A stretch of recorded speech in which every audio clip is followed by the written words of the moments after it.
bite. Yeah, I'm gonna miss her. Oh, looky there, I've got a bite.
We can no longer tolerate the destruction of our nation's natural resources for the short-term profit of a few. All right, now Doug, as we're moving along here, he's taking some of these fish you've caught off the strut line and you're writing information down. What is that information and what will it be used for? Well, this is, I'm recording the fish species first, and then I'm recording its length. 22.7. And its weight.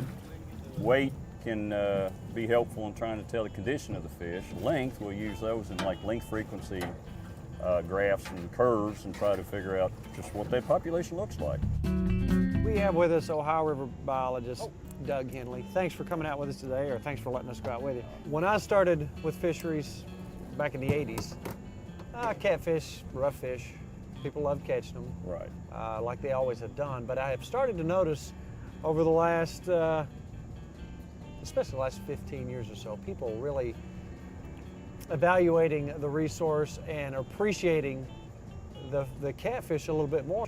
What a valuable resource. And you know, it's like, you know, muskie have always been appreciated for their size and vigor and so on and so forth. And people are catching on, pardon the phrase, to this catfishing experience. How do you manage differently because of that? You know, early on the catfish was something that you, mainly like channel cats, you would catch for food, to eat. Yeah. And now with commercial fishing, a lot of the catfish that are caught out of the Ohio are being used to supply Paylake folks with fish that go into their Paylake. If you can advertise, I've got a 60-pound catfish in here, you're going to attract people that are going to come and try to catch that fish. So it's a user conflict that now it seems to be brewing between commercial, sport, you know, interest.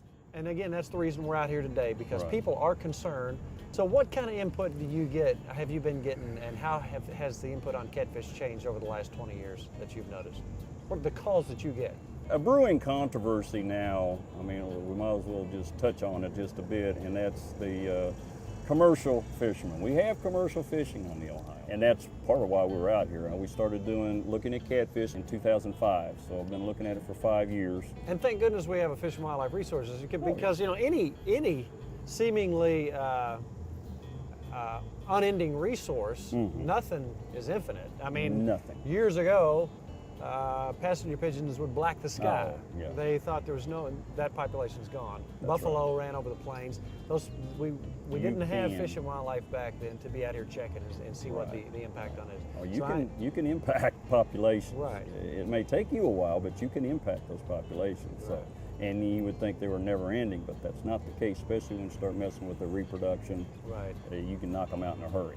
Not only are you a fisher's biologist, you're a fisherman out here. Oh, yeah. So you love the resource as well. That's right. All right, I'm going to get out of your way and let you do your thing. All right.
It is not an exaggeration to say that throughout man's history, wherever and whenever a resource has been exploited without regulation, the outcome has been disastrous at best, in some cases catastrophic. The future of trophy catfish in Indiana's inland and boundary waters is equally bleak if they are left unmanaged and unprotected. It is high time for Indiana to step up and do what is necessary to protect the trophy catfish in its waters. Large catfish are apex predators and are vital to the balance of aquatic ecosystems. Trophy cats have the ability to fire the imagination and attract new generations of men and women to the sport of fishing. These catfish are a valuable resource that, if managed wisely, can only profit our state. They need that management now. They need protection now. They deserve protection now. We need to put those protections in place before it is too late, before Indiana's trophy catfish become just a memory. The Indiana Catfish Conservation Association was formed by a group of recreational and tournament catfish anglers who share a common concern for the future of Indiana's catfish populations. Though based in Indiana, with the majority of its members coming from within the Hoosier state. The ICCA is not alone in its concerns. There are similar groups of recreational and tournament anglers beginning to organize in other states where unregulated commercial netting is threatening catfish populations. But it's actually quite important that big fish get away, both for fish and fishermen. For most of the species that we fish, commercial and recreational fishermen are only allowed to keep individuals above a minimum legal size. The idea behind these laws is to protect juveniles so they can grow big enough to reproduce at least once before becoming our dinner. In theory, that means there will always be enough fish for dinner tomorrow. Except it doesn't really work. First, large individuals have the greatest number of successful offspring, both because bigger fish produce more eggs and because the eggs they produce also contain a more generous food supply for the baby fishies. So by removing the largest individuals of a given species, we severely decrease the population's ability to replenish itself. Second, if we only remove the largest fish, that means fish that are small for their age, and thus smaller when they first reproduce, are more likely to live long enough to make babies. So individuals with small fish genes tend to stay in the water, reproduce, and pass on their genes to new generations, while big fish and big fish genes become rarer and rarer. We're basically breeding smaller fish, unintentionally, and it's not a small change. Size-selective fishing has caused the body mass of large commercial fish to be cut in half over the last 40 years. Let me say that again. Heavily fished fish are now half the weight they used to be.